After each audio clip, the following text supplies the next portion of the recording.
साली से इश्क फरमाने की जीजा की चाहत ऐसी परवान चढ़ी कि उसने हत्या की साजिश रचने से भी परहेज नहीं किया। नमस्कार, मैं हूं समीर। जीजा को साली का इश्क फरमाना इतना नागवार गुजरा कि उसने चाकू से गोद कर उसके प्रेमी की हत्या कर दी। इश्क के कई रंग होते हैं।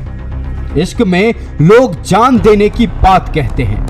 इश्क को अमन का पैगाम माना जाता है, लेकिन मोतिहारी जिले में इश्क से एक जीजा ऐसा नाराज हुआ कि वो हैवान बन गया। हैवानगी भी ऐसी कि जिसे सुनकर आपके रोंगटे खड़े हो जाएंगे।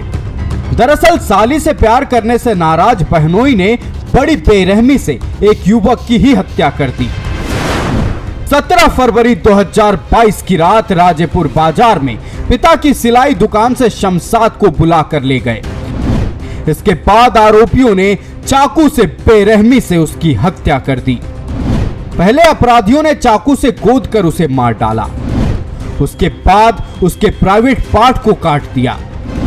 हत्या के बाद वीरान पड़े बोरिंग के हौज में शव को फेंक दिया गया। मामले में शमशाद के पिता ने अज्ञात के विरुद्ध राजेपुर थाने में मामला दर्ज कराया था। हत्या की इस खौफनाक तस्वीर देखकर हर कोई सहम गया। सबके जहन में बस एक ही सवाल था कि आखिर इतनी हैवानियत किसके अंदर भरी थी, जिसने इतनी बेरहमी से एक युवक की जान ले ली। शक के आधार पर गांव के ही मोहम्मद इश्तियाक के घर की तलाशी में खून लगा कपड़ा, लॉकेट वाली सिकड़ी और हमला में प्रयुक्त चाकू बरामद किया गया। व्यवहार न्यायालय मोतिहारी का यह परिसर, जहां पे राजेपुर थाना के मधुआहा वृत्त निवासी मोहम्मद शमशाद की हत्या से जुड़े मामले की सुनवाई करते हुए लर्नेड एडीजे 14 सूर्यकांत तिवारी की अदालत ने 3 हत्यारोपियों को उम्र कैद की सजा सुनाते हुए तीनों हत्यारोपियों पर 5,000 रुपया अर्थदंड लगाया है। आपके पति का हत्या हुआ था? कितने बच्चे हैं आपको? हैं? 2 तो आपके पति के हत्या में इन लोगों को सजा मिला है? अच्छा, क्या नाम था आपके बच्चा का? शमशाद। कब ये हत्या हुई थी? हत्या कब लोग किया था? हत्या हो गया मैंने 17-22 का हो गया। अच्छा, आप उनके पिताजी हैं और आप के हैं? दादी हैं। कितना दिन आप लोग लड़े हैं केस मोतिहारी में? क्या हुआ था आपके पति के साथ? क्या हुआ था? हैं? के कारण हुआ था। ये लोग हत्या कर दिया था। साली से प्यार करने से नाराज बहनोई की साजिश से हुई युवक की हत्या के मामले में जीजा समेत तीनों दोषियों को अदालत ने उम्र कैद की सजा सुनाई है। न्यायाधीश सूर्यकांत तिवारी ने मामले में दोषी जीजा बिकाऊ उर्फ जोर कटवा, मोहम्मद अहमद और मोहम्मद अख्तर को उम्र कैद की सजा के साथ 5-5 हजार के अर्थदंड की भी सजा सुनाई है। 5 आरोपितों के विरुद्ध आरोप पत्र दाखिल किया गया। सभी 5 अभियुक्तों में 2 को कोर्ट द्वारा जुवेनाइल डिक्लेयर करके उनका विचारण जुवेनाइल कोर्ट में लंबित है। शेष 3 मोहम्मद अहमद, मोहम्मद अख्तर और मोहम्मद बिकाऊ जो कटवा का विचारण श्रीमान के न्यायालय द्वारा शुरू किया गया, जिसमें आरोप पत्र में नामित सभी 9 गवाहों का बारी बारी से परीक्षण किया गया और परीक्षण के दौरान जो न्यायालय के समक्ष उपलब्ध साक्ष्य के आधार पर इन 3 आरोपितों को न्यायालय द्वारा भागवी की धारा 302, 120 बी एवं 34 के तहत दोषी पाते हुए उम्र कैद एवं 5,000 रुपये का अर्थदंड सुनाया गया। 14 एडीजे द्वारा दी गई सजा से समाज में इसका बहुत इफेक्ट होगा, क्योंकि ये एक जघन्य हत्या का मामला था जो साली के प्रेमी को पकड़कर उसका दोनों आँख निकाल लिया लोग और भुगतान को काटकर निर्मम हत्या गला काटकर हत्या कर दिया। इससे लगता है कि उन लोगों में आक्रोश इतना था, चाहे विकृत मानसिकता के लोग थे, कि ऐसा हत्या किए थे। तो गला काट के भी हत्या किया जा सकता है, वो भुगतान काटने और आँख निकालने का विकृत मानसिकता का परिचय है। अदालत इन आरोपियों को कितनी भी बड़ी सजा सुना दे, लेकिन उस सजा का क्या जो उस परिवार को मिली, जिसके बेटे को इन दरिंदों ने मौत के घाट उतार दिया। बड़े ही खतरनाक साजिश रचकर एक हंसते खेलते परिवार को जीवन भर के लिए रोने को मजबूर कर दिया गया। परिवार के चेहरे देखिए। अदालत के फैसले के बाद इन्हें थोड़ी राहत जरूर मिली होगी, लेकिन उस दर्द से राहत शायद ही कभी मिले जो दर्द बेटे को खोने का है। न्यायालय के इस फैसले से जहां मृतक शमशाद के परिवार वालों को काफ़ी संतोष मिला है, वहीं अपराधियों को और हत्यारों को इस सज़ा ने झकझोर कर रख दिया है और अपराधियों के बीच में एक खौफ पैदा कर दिया है। मगर सवाल ये उठता है कि मृतक शमशाद की पत्नी, माँ, दादी, पिता और उसके छोटे छोटे 2 बच्चों को देखेगा कौन, खिलाएगा कौन। मोतिहारी से धनंजय कुमार, TV45। झारखंड की कोडरमा पुलिस ने हत्या की एक ऐसे मामले का खुलासा किया है जिसमें 8 साल के बच्चे की बेरहमी से हत्या कर दी गई। हत्या करने वाले भी नाबालिग ही हैं, लेकिन हत्या के पीछे जो वजह बताई गई उसे जान आप हैरान रह जाएंगे।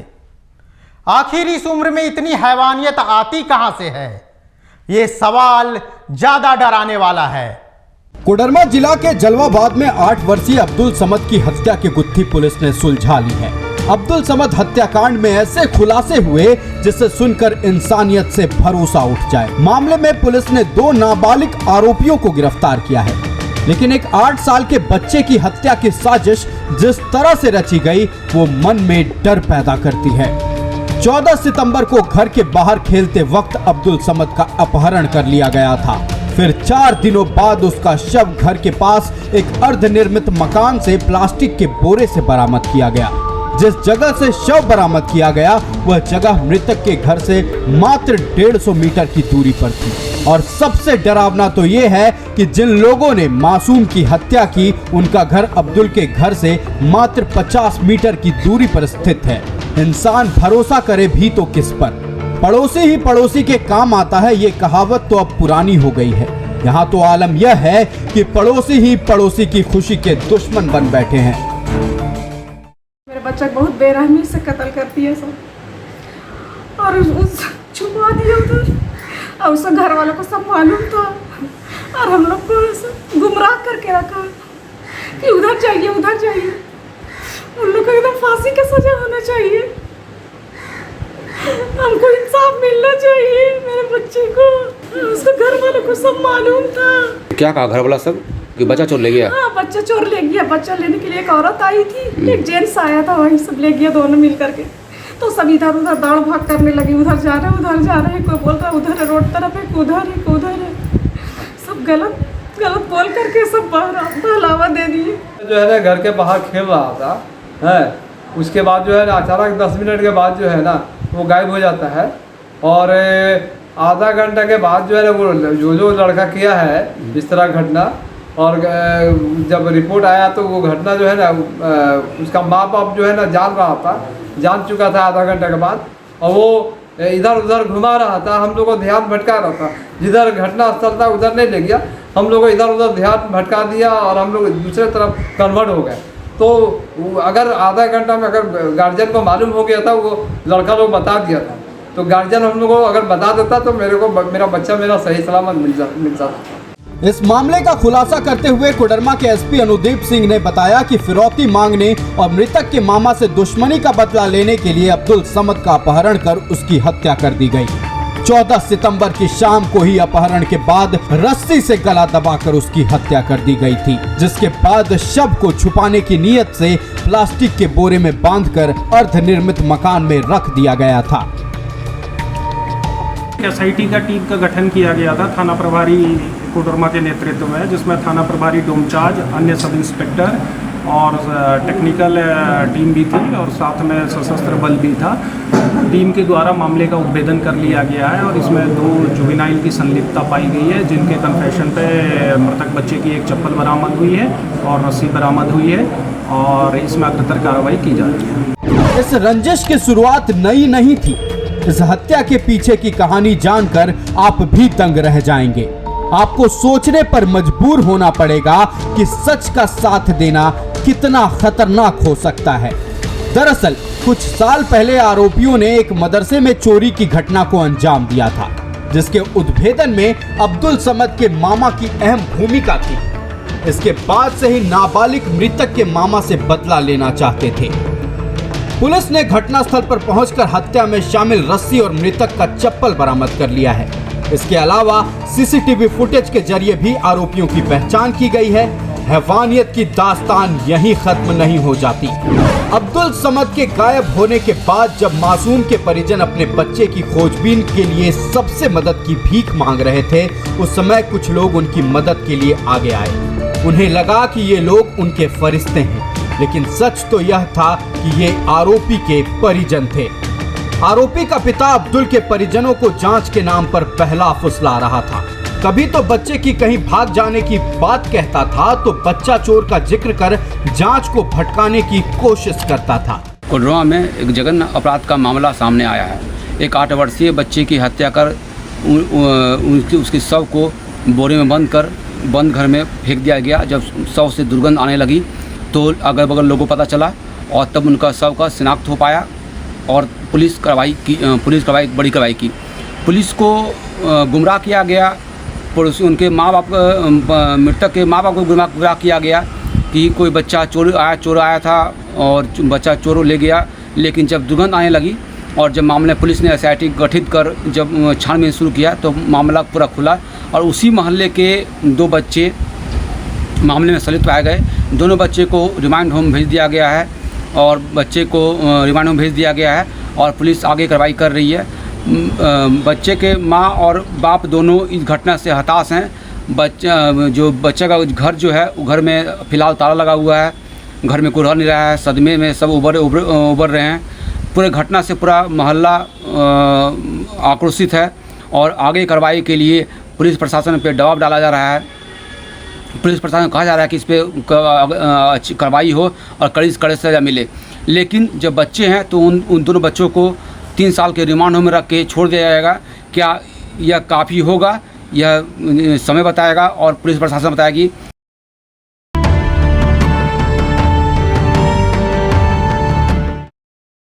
400 रुपये की कीमत क्या होती है? क्या 400 रुपया 3 लोगों की मौत की वजह बन सकता है? आपका जवाब शायद नहीं होगा, लेकिन ये हुआ है। महज दूध के बकाया 400 रुपये का विवाद इतना बढ़ गया कि देखते ही देखते 3 लोगों की हत्या कर दी गई। तहकीकात में देखिए ट्रिपल मर्डर की इनसाइड स्टोरी। दूध के बकाये 400 रुपए को लेकर पटना के फतुहा प्रखंड में गोलीकांड हुआ। 2 पक्षों के बीच विवाद में दोनों ही ओर से जमकर फायरिंग की गई, जिसमें 3 लोगों की जान चली गई। इस सनसनीखेज वारदात से इलाके में हड़कंप मच गया। तुरंत ही पुलिस टीम मौके पर पहुंची, पूरा इलाका छावनी में तब्दील हो गया। बताया जा रहा है कि 2 परिवारों के बीच काफी समय से आपसी विवाद चल रहा था। जानकारी के मुताबिक दूध के पैसे को लेकर पूरा विवाद शुरू हुआ और फिर यह खूनी संघर्ष में बदल गया। 4 लोगों को गोलियां लगी, जिनमें 3 की मौत हो गई। दूध का बकाया राशि मांगने को लेकर दोनों पक्षों के लोग आपस में भिड़ गए और देखते ही देखते दोनों पक्षों के बीच जमकर मारपीट और गोलीबारी शुरू हो गई, जिसमें गोली लगने से एक पक्ष के जय सिंह और शैलेश कुमार की मौत हो गई। वहीं गोलीबारी में दूसरे पक्ष के प्रदीप कुमार की गोली लगने से मौत हो गई। वहीं मिंटूस कुमार गंभीर रूप से घायल हो गया। बताया यह भी जा रहा है कि गांव के जय सिंह का प्रदीप कुमार के साथ जमीन का विवाद चल रहा था और जमीनी विवाद के क्रम में ही दोनों पक्ष के लोग आपस में भिड़ गए और देखते ही देखते मारपीट और गोलीबारी शुरू हो गई। मृतक प्रदीप कुमार के भाई हर्षदीप कुमार ने जहां दूध का बकाया राशि मांगे जाने पर दूसरे पक्षों द्वारा गोलीबारी किए जाने की बात पुलिस के समक्ष बताई है। वहीं मृतक जय सिंह की भावज कुंती देवी ने जमीनी विवाद को लेकर दूसरे पक्ष द्वारा गोलीबारी किए जाने की बात पुलिस के समक्ष स्वीकार की है।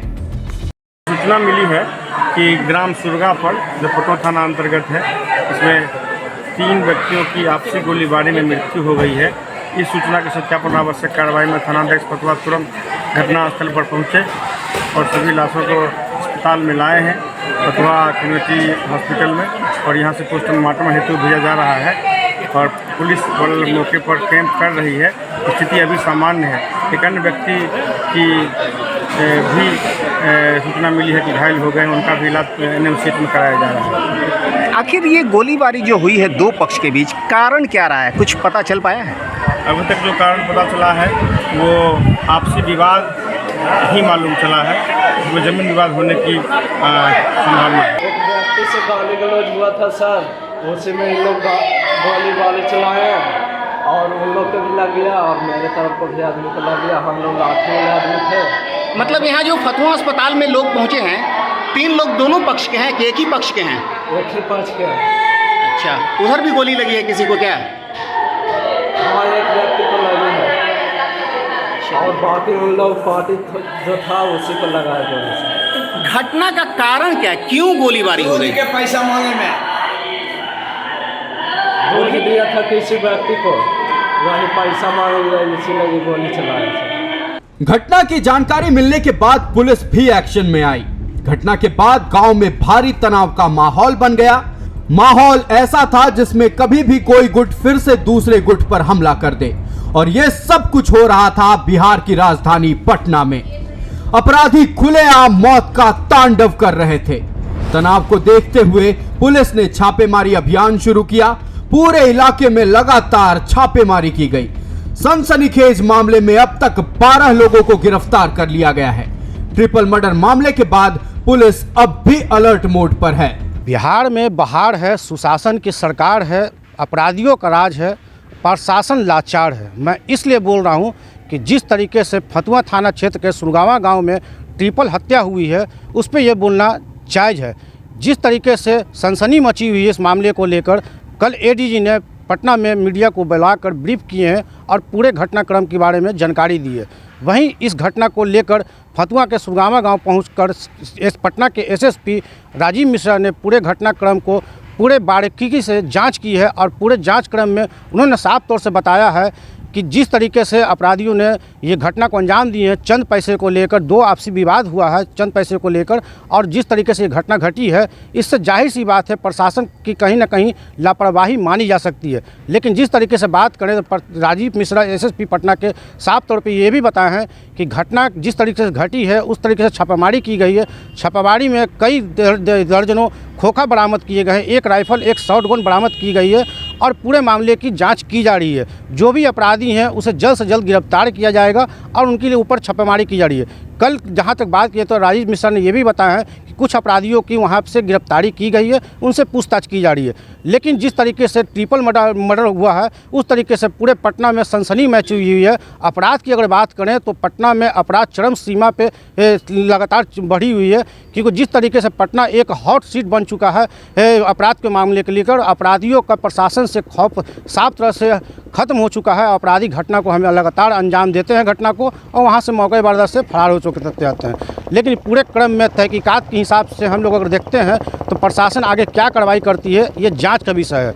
टीवी 45 के लिए पटना सिटी से मैं मेरे पास सूचनाएं आई हैं और इस तरह की घटना हुई है। प्रारंभिक सूचना ये है कि बहुत ही दोनों पक्ष एक दूसरे के जानकार के लोग थे और बहुत ही कोई छोटी मामूली विवाद हुआ जिसके कारण ये घटना घटित हुई है। एक पक्ष के संभवतः 2 लोगों की मृत्यु हुई है। मेरे पास में नाम है जिसका नाम जय सिंह उम्र करीब 52 वर्ष, शैलेश कुमार उम्र करीब 35 वर्ष, सुरगापुर की मृत्यु हो गई है। और एक जख्मी हुए हैं जिनका इलाज रामकृष्ण नगर में निजी नर्सिंग होम में चल रहा है, जिनका नाम मिंटोस कुमार, उम्र लगभग 30 वर्ष। दूसरे पक्ष के भी एक व्यक्ति की मृत्यु होने की सूचना है, जिनका नाम प्रदीप कुमार है, उम्र 30 वर्ष। इसके संबंध में पुलिस की टीम वहां पहुंची, थानाध्यक्ष की टीम पहुंची। उसके बाद में पुलिस अधीक्षक स्तर के पदाधिकारी पहुंचे, अनुमंडल पुलिस पदाधिकारी पहुंचे, अनुमंडल पदाधिकारी भी पहुंचे बाढ़ के, सारे लोग वहां पहुंचे। उन्होंने मामले की जांच की गई, अतिरिक्त बल की प्रतिनियुक्ति वहां कर दी गई है। दोनों पक्ष आपस में पटीदार बताए गए हैं और उनके बीच पुश्तैनी जमीन के बंटवारे को लेकर के विवाद होता था। वर्तमान कारण जो है कुछ बकाया राशि थी, उसको लेकर के विवाद होना बताया गया है। घटनास्थल से एक राइफल, एक एयरगन, 10 खोखा बरामद किया गया। राइफल किस प्रकार की है, कहाँ की है, क्या उसका लाइसेंसी है नहीं, उसके बारे में जांच की जा रही है। 10 व्यक्ति हैं जिनसे पुलिस पूछताछ कर रही है। राजधानी में दूध महंगा है लेकिन जान बहुत सस्ती है। यही वजह है कि आए दिन राजधानी की सड़कों पर गोलीबारी और हत्या की घटनाएं लगातार सामने आती रहती हैं। जरा सोचिए उस परिवार पर क्या बीतती होगी जिनके घर सुने हो गए होंगे। इस गोलीबारी में भी 3 लोगों की मौत हो गई, लेकिन सबसे बड़ा सवाल तो यह है कि इनके परिवार वालों को आखिर क्या मिला। क्या किसी के जान की कीमत महज कुछ रुपयों में तोला जा सकता है? इस समाज को और यहाँ के लोगों को अब सोचने की जरूरत है। तहकीकात के लिए पटना से मुकेश कुमार की रिपोर्ट। तहकीकात में आज के लिए बस इतना ही। रखिए अपनों का ख्याल और रहिए सतर्क।